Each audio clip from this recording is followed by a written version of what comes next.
Hey guys, welcome to week 5 of the Life Distanced project. I honestly cannot believe that we are where we are.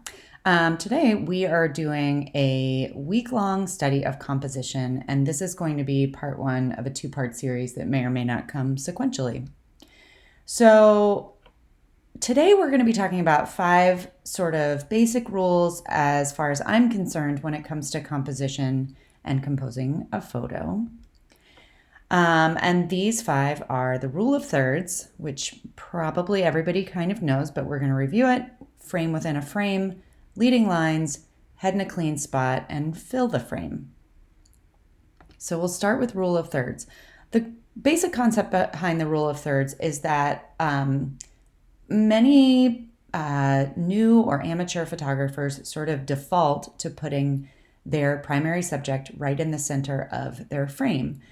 However, our eyes and our brains like to explore the frame a little more, and you actually have a more dynamic, engaging photo, typically speaking, if you divide the frame into 9 equal rectangles, and where the intersections of those lines come together is where you should be placing the most important elements of your frame. Now, I say all of this with the very specific caveat that rules are made to be broken, and there are plenty of examples of really great center weighted images and center focused images.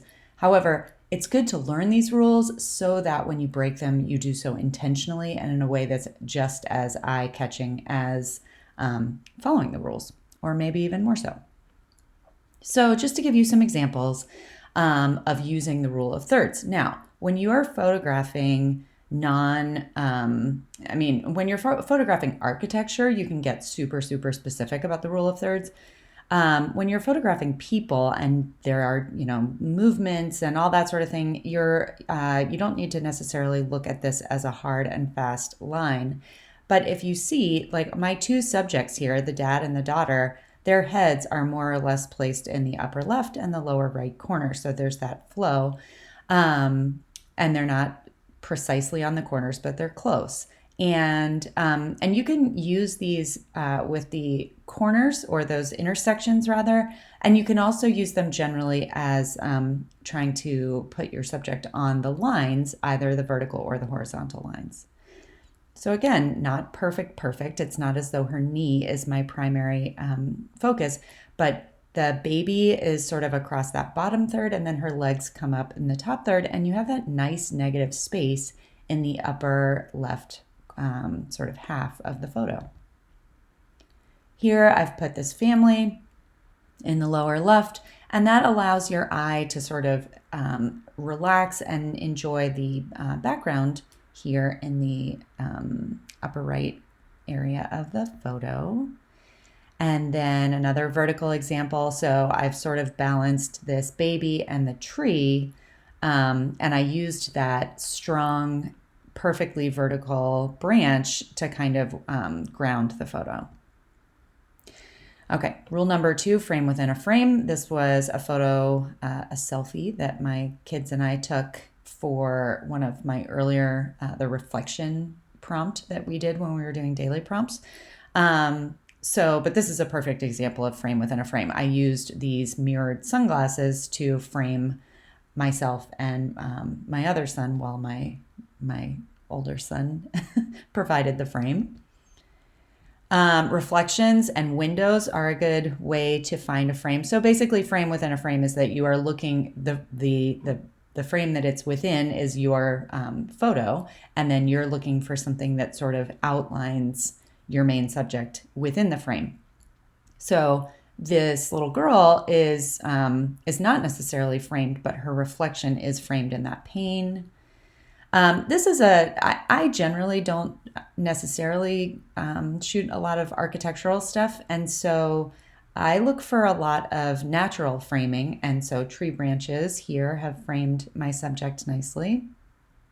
And then these lines on a building have sort of created a frame within the frame, and certainly doorways, like windows, can be a great frame. Leading lines. So there was that other tree photo. And once again, I don't use a ton of architecture. Oftentimes, when you see examples of leading lines, you'll see things like banisters or lines of buildings, and I do use those, but I do like organic leading lines as well. This is a mural in downtown Durham that has that really strong color line, and of course, the light line here really helped as well. This sink shot has, again, organic leading lines. So the water and the mom's arm are pointing directly at my primary subject.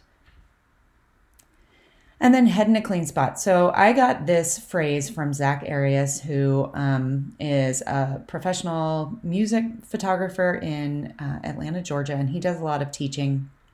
And in one of his courses, and probably more than one, but the one that I took, he talked a ton about keeping your subject's head in a clean spot. And he would say it over and over again, head in a clean spot, head in a clean spot. And if you've ever seen a photo with, tree branches growing out of somebody's head, that's the opposite of keeping the head in a clean spot. So here, there's plenty going on in the background, but I have positioned myself so that my subject's head isn't being intersected with those strong horizontal lines in the background. And here, again, I got up at an angle where my subject didn't have all that brush and stuff like noise clutter in the background. I've got him on that sort of very neutral grass area. Here, if the camera wasn't positioned low, that person would be lost.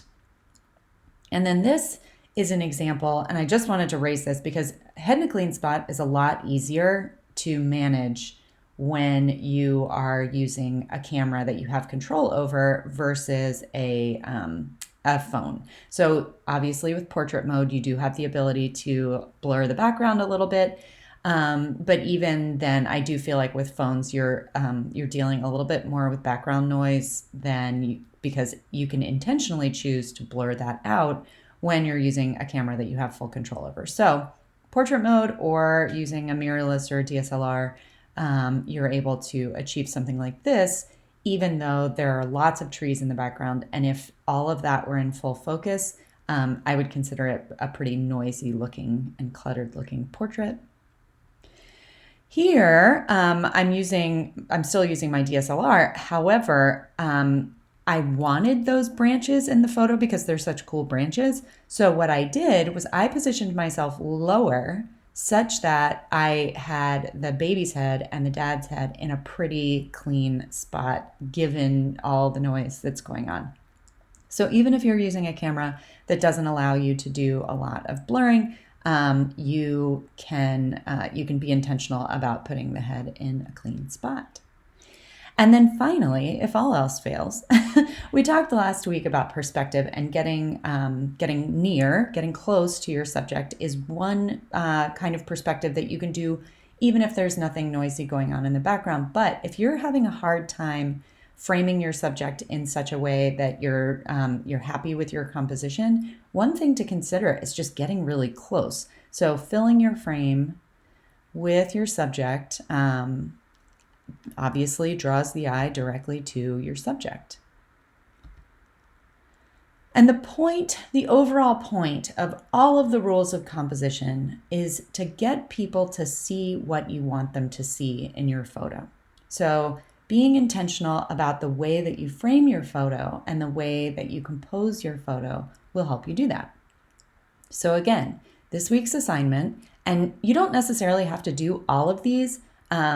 If you haven't ever played with one of them, you might just want to spend each day trying to get some version of this. But your options, and you could do one of each, your options are rule of thirds, frame within a frame, leading lines, head in a clean spot, and fill the frame. And whenever you post those, I hope you will hashtag Megapixie Daily so we can all see the work that you are coming up with.